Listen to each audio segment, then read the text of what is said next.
एक औरत एक पुरानी हवेली के कमरे में रहती थी। दिन के समय सब कुछ सामान्य लगता, लेकिन जैसे ही रात होती उस कमरे का नक्शा बदल जाता।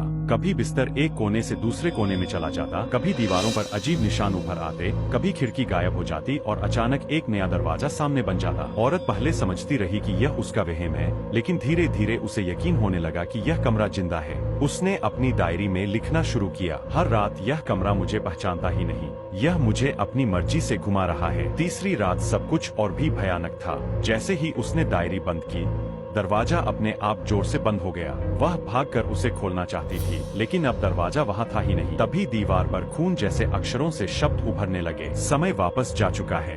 उसकी रूह कांप उठी। दीवार हिलने लगी और उसमें से एक शख्स बाहर निकला।